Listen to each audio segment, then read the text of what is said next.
What can I tell you about Surfshark? Well, it's fast and easy to use. It's jam-packed with features that go way beyond the basics, and it's easy to install and run it on unlimited devices on a simple subscription. As a world traveler, you can reach your favorite sites and services even in countries that ban them, as Surfshark bypasses censorship and geo-blocking. With Surfshark, you'll be relaxing in style as you unlock 15 of the largest Netflix country libraries and unlock content on most platforms by installing the VPN on computers, phones, smart TVs, and more. People at Surfshark care about security so much they created a VPN app that secures your data with industry-leading measures. One subscription allows you to install and run Surfshark on an unlimited number of devices at the same time. There are apps for all platforms, 24/7 live customer support, a 30-day money-back guarantee, and strictly no logs mean that Surfshark doesn't keep your data. Visit the link in the description, enter the code Mark Felton to receive an 83% discount and 3 extra months for free. Did the SS perfect an anti-gravity machine at the end of World War II? Could Nazis teleport between dimensions? Did Hitler escape to the moon aboard this fantastic craft? Don't be alarmed, I'm not self-medicating, but rather repeating some of the claims that have been made in the popular media and on the internet concerning a device known in German as Die Glocke, or in English, the bell, the existence of which is a hotly contested topic. As an historian, I've decided to seek out the truth behind the headlines and discover whether Die Glocke was a real machine, or whether the story is, as some suggest, bovine excrement. Die Glocke exists against a background of real history that is fairly astounding and historically indisputed. German scientists and engineers created a plethora of highly advanced machines that to a World War II audience would have seemed to be almost from the pages of science fiction. They built jet fighters like the Messerschmitt Me 262.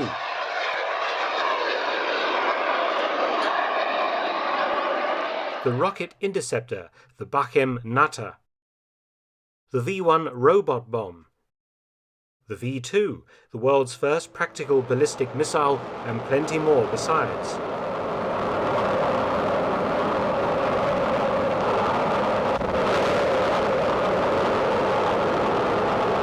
And all these weapons were built by a sinister, secretive regime that used slave labor and inhabited a world of vast underground bases worthy of a James Bond novel. In short, Nazi Germany was fertile ground for exaggerating historical truth. Die Glocke entered the public consciousness in 2000 in a book that spawned several more examining this phenomenon. All were in agreement that the man who created Die Glocke, or at least was administratively in charge, was SS Obergruppenführer Dr. Hans Kammler, the sinister head of the V for Vengeance weapons program. Fortunately for all concerned, Hans Kammler was straight out of central casting, an almost comic book Nazi villain who managed to disappear into thin air at war's end in May 1945, never to be seen again. I've made a video about this disappearing act, link in the end screen. According to many internet sources, which all seem to reference the book I mentioned from 2000 and another from 2001, the SS designed and built the strange anti-gravitation craft, whose shape gave it the name the Bell, powered by a mysterious fuel called Serum 525, otherwise known as red mercury. Die Glocke was very dangerous and unstable, but I won't describe how it was operated, as all explanations are entirely theoretical. Suffice it to say, the bell was described as being between 12 and 14 feet tall and 9 feet wide, and made of 3-inch thick ceramic material. And just in case anyone was unaware of its origin, a large swastika was conveniently placed on the side for identification purposes. So who actually built this device? Here we run into roadblocks, or more precisely, a complete lack of documentary evidence. This is unusual, as the Germans carefully recorded everything else that they did in World War II, yet when it comes to Die Glocke, the paper trail is stone cold. In fact, it appears that the modern evidence for the existence of Die Glocke seems to rest on one author's alleged conversations with a Polish intelligence officer who had access to a secret dossier of material from the interrogation of SS involved with the project. Various names have been suggested, largely due to their proximity to real Nazi secret programs, one of the foremost being Dr. Werner Heisenberg. Heisenberg was one of the foremost German physicists to work for the Nazis and was a leader in the German atomic bomb program, which slowly and rather unsuccessfully attempted to construct a nuclear reactor, partially successful, and build an atomic weapon, unsuccessful, before the war ended. We know where Heisenberg was and what he was working on throughout the war. He was also handily captured by the Americans in 1945 and thoroughly interrogated by them, but failed to mention Die Glocke.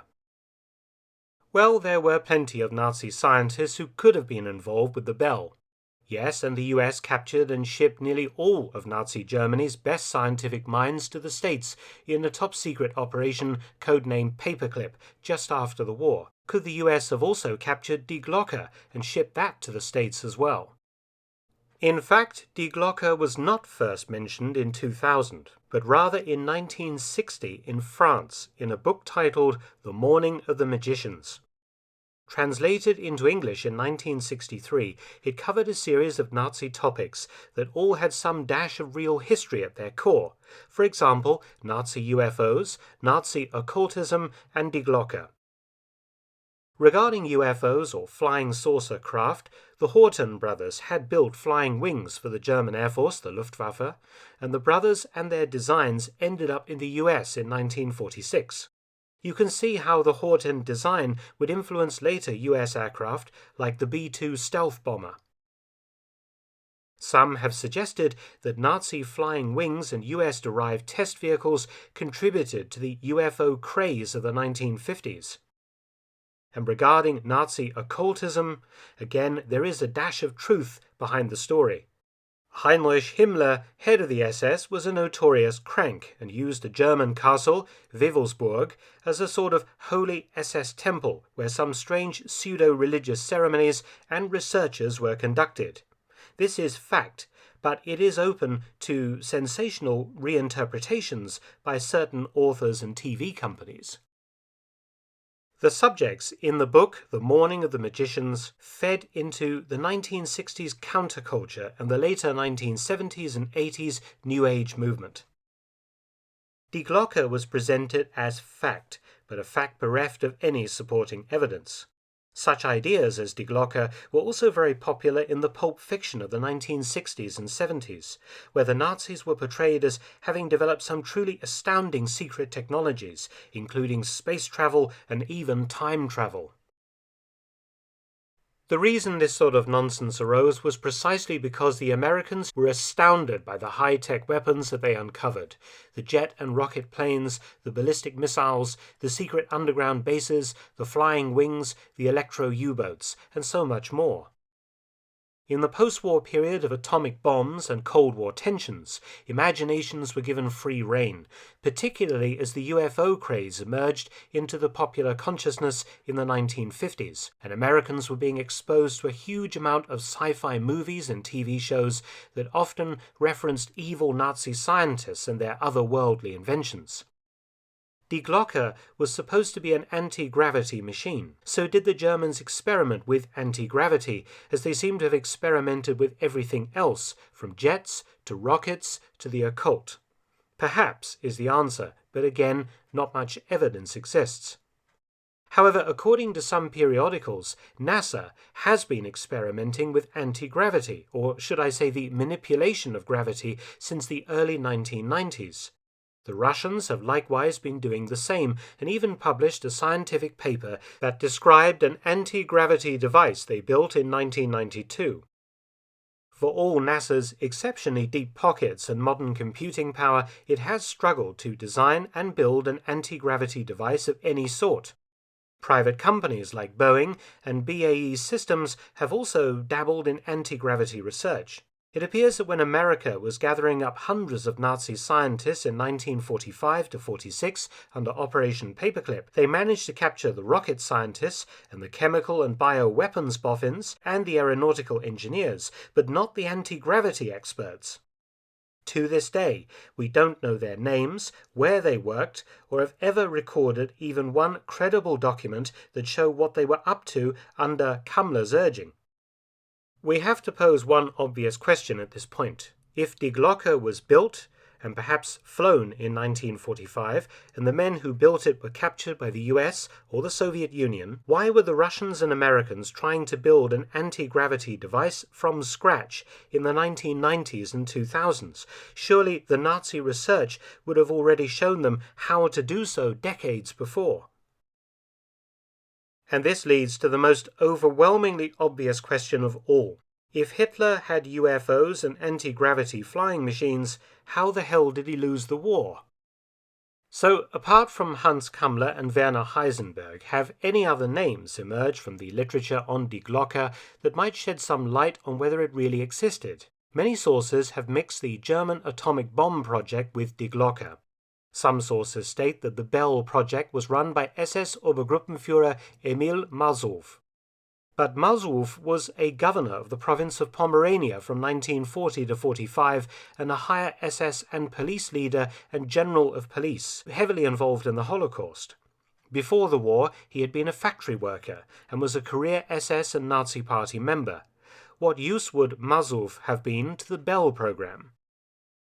Another name put forward by researchers, allegedly from the secret files I mentioned concerning the interrogation of SS leaders by Poland after the war, was SS Gruppenführer Jakob Sporrenberg.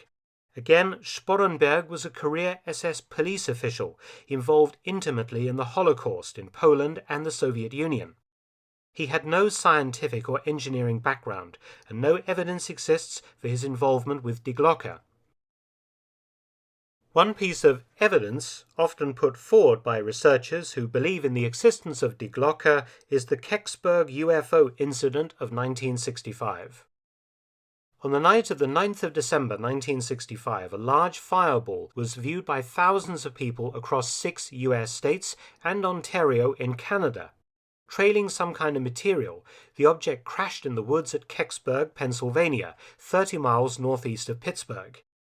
The US Army quickly cordoned off the area, adding to the mystery. Before long, a UFO was reported to have crashed, and then Die Glocke was named. The story being the object was a captured example of the Bell that crashed during tests.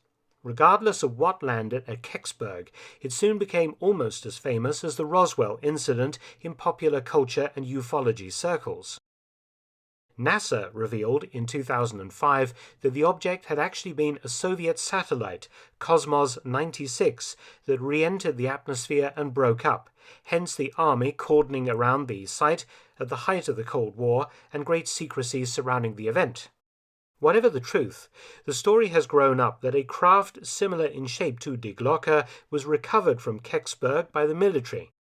Whatever it was at Kecksburg, it, like Die Glocke, has provided plenty of material for certain kinds of TV documentaries, much in vogue from the 1990s to the present.